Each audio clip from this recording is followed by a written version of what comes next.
दोस्तों नमस्कार, आप देख रहे हैं सोशल न्यूज। मैं आपके साथ मोहम्मद अकरम। कल संसद के अंदर बड़ी घटना देखने को मिली, लेकिन सवाल ये उठता है कि क्या बेरोजगारी बढ़ते हुए नजर आ रही है? क्योंकि जिस शख्स की मैं बात करने वाला हूं इस खबर में, उसके बारे में जान के आप हैरान हो जाएंगे। मैं बात कर रहा हूं नीलम आजाद की। जो तरीका था वो पूरी तरीके से गलत था। उस पर मैं कुछ भी नहीं कहना चाहूंगा। संसद के अंदर घुसना, सिक्योरिटी को तोड़ना कहीं ना कहीं खुद में ही सवाल उठाता है। लेकिन जिस तरीके से कल सारी प्रतिक्रिया देखने को मिली और नीलम आजाद की वीडियो सामने आते हुए दिखाई दी, कहीं ना कहीं सवाल उठाते हुए दिखाई देती है कि क्या बेरोजगारी इतनी ज्यादा बढ़ गई है कि अब युवक संसद में जाने से पहले सोचते नहीं है। लगातार वीडियोस वायरल होते हुए नीलम आजाद की दिखाई दे रही है। इनके भाई ने क्या कहा है, इनके पास कितनी डिग्रियां हैं, उस पर इस खबर में चर्चा करना चाहूंगा। लेकिन सबसे पहला सवाल यह उठता है कि कैसे ये लोग घुसे। कई खबरों में यह बताने की कोशिश की जा रही है कि जो पास इनके पास था, जो विजिटर पास था इनके पास, वो बीजेपी सांसद का था। आपके बगल में तस्वीर मैंने लगा दिया है, पास आप देख सकते हैं। इसमें बीजेपी सांसद का नाम लिखा हुआ है, प्रताप सिम्हा। सोचिएगा, महुआ मोहित्रा जो इल्जाम लगाते हुए कुछ दिन पहले ही मैंने आपको खबर बताई थी, जहां पे महुआ मोहित्रा को इस वजह से निलंबित कर दिया था, इस वजह से हटा दिया गया था, उनकी सदस्यता इस वजह से रद्द कर दी गई थी क्योंकि उन्होंने अपनी आईडी किसी और को दे दी थी। संसद की आईडी किसी और के हाथ में थमा दी थी और पासवर्ड किसी और के हाथ में थमा दिया था, जिसकी वजह से उन्हें निलंबित कर दिया गया था। लेकिन अब सवाल यह उठता है कि क्या सच में बीजेपी सांसद को भी निलंबित किया जाएगा सिक्योरिटी को लेकर? जिस तरीके से उन्होंने लोगों को विजिटर पास दिए और उसके बाद संसद के अंदर हंगामा देखने को मिला, तो क्या यही एक्शन बीजेपी सांसद के ऊपर भी देखने को मिलेगा, प्रताप सिम्हा के ऊपर भी देखने को मिलेगा? या फिर दो तरीके की विचारधारा कहा जा सकता है आज के वक्त में है। अगर बीजेपी का कोई नेता सामने आता है तो कार्रवाई देखने को नहीं मिलती। इससे पहले भी देखने को मिला है किस तरीके से बीजेपी के नेता संसद के अंदर दानिश अली को गंदी गंदी गालियां देते हुए नजर आए थे, और अब एक और मामला सामने आता हुआ दिखाई दिया। लेकिन यहां पे भी पूरी तरीके से इस मामले को अवॉइड करने की कोशिश की जाएगी। सवाल उठता है कि अगर कोई विपक्ष का नेता होता जिसने विजिटर पास दिया होता तो क्या उसे बख्शा जाता या फिर तुरंत उसे संसद के बाहर निकाल दिया जाता, निष्कासित कर दिया जाता, जैसा कि महुआ मोहित्रा को किया गया था? क्या होता?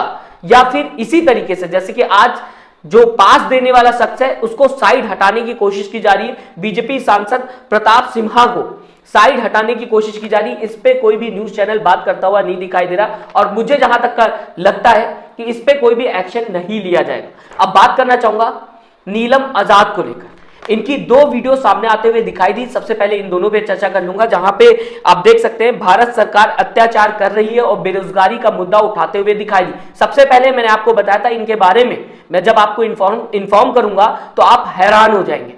यहां पे इस वीडियो के अंदर बेरोजगारी को लेकर बात करते हुए दिखाई दे रही है मीडिया से नीलम आजाद। आपके सामने ये वीडियो रखना चाहूंगा। इसके बाद दूसरी वीडियो पे बात करना चाहूंगा जहां पर कई मुद्दे उठाते हुए दिखाई दी नीलम आजाद। सबसे पहले आपके सामने ये वीडियो। नाम नीलम है और हर बंदा हमारी तो ये जो पटाखे फोड़े आप लोगों ने नारेबाजी की, क्या नाराजगी आपकी?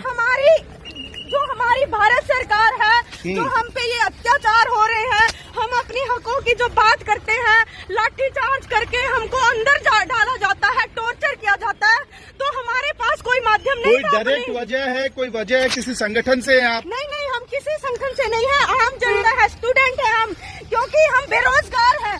हमारे माता पिता इतना काम करते हैं, मजदूर, किसान, छोटे व्यापारी, दुकानदार, लेकिन किसी की बात नहीं सुनी जाती। ये हर जगह हमारी आवाज को दबाने की कोशिश करते हैं। ये तानाशाही नहीं चलेगी, तानाशाही बंद करो, तानाशाही बंद करो।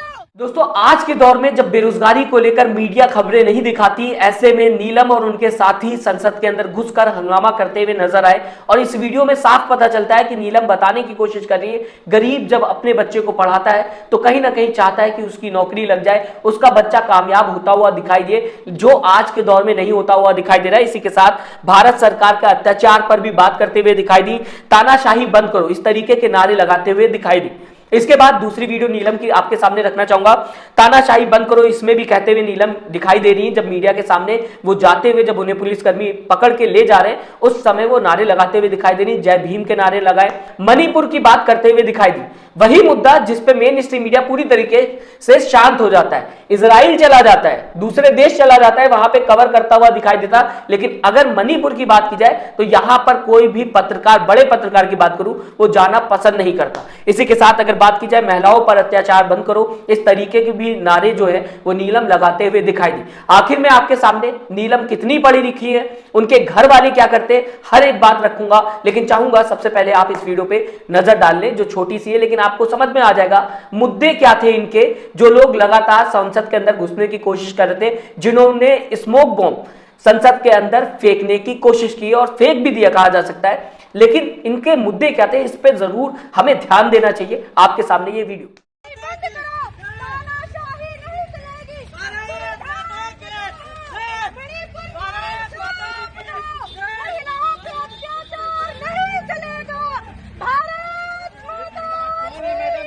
क्यों नारेबाजी कर रही हैं?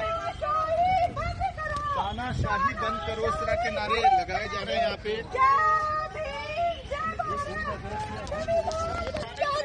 नहीं चलेगा, तानाशाही बंद करो, तानाशाही नहीं चलेगी।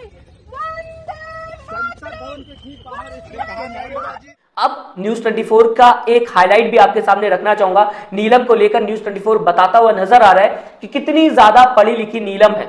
आपके सामने बताना चाहूंगा, ये ट्वीट लगा दिया मैंने आपके सामने। नीलम जो है वो बीए कर चुकी हैं, एमए कर चुकी हैं, बीएड कर चुकी हैं, सीटीईटी कर चुकी हैं, साथ ही साथ एमफिल और एनईटी क्लियर कर चुकी हैं।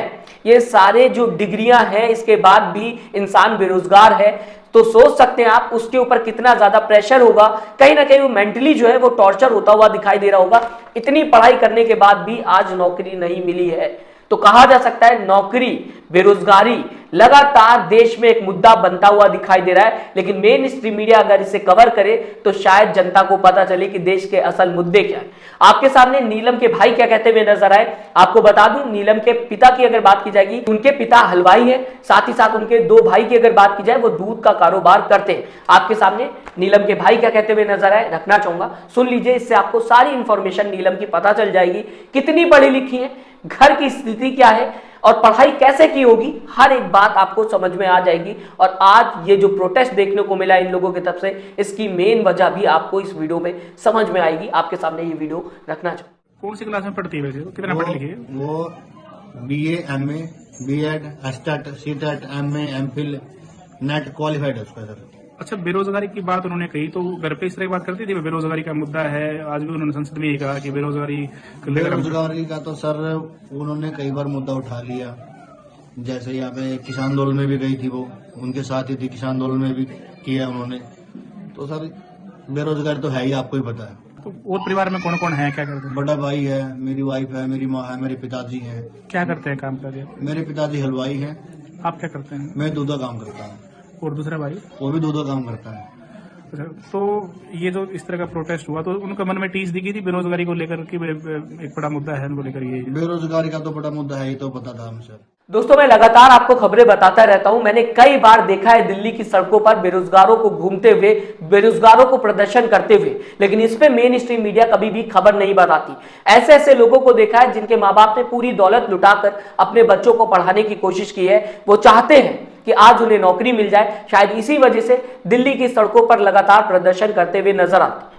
ये उसका एक एग्जाम्पल हो सकता है जो आज संसद में देखने को मिला। मेन स्ट्रीम मीडिया चाहे तो इस पे खबर बता सकती है, लेकिन ऐसी खबरें इंटरेस्टिंग नहीं होती, तो शायद टीआरपी की वजह से दिखाना पसंद नहीं करती, क्योंकि लोग भी देखना पसंद नहीं करते। आप पूरी खबर को किस तरीके से देखते हैं हमें कमेंट बॉक्स में जरूर बताइएगा। एक बार फिर बताना चाहूंगा, तरीका बहुत ही ज्यादा गलत था इन लोगों का। जिस भी वजह से इन्होंने संसद की सिक्योरिटी को तोड़ा है वो गलत था। इन्हें अगर अपनी बात रखनी थी तो कोई और तरीका भी इनके पास हो सकता था, किसी और तरीके से भी ये देश के सामने अपनी बात रख सकते थे। अपनी राय जरूर दीजिएगा, आप कैसे पूरी खबर को देखते हैं। साथ ही साथ दोस्तों, चैनल को सब्सक्राइब और वीडियो को लाइक करना ना भूलिएगा। अपना ख्याल रखिएगा दोस्तों, नमस्कार। चैनल को लाइक, शेयर एंड सब्सक्राइब करें और बेल आइकन दबाना ना भूलें।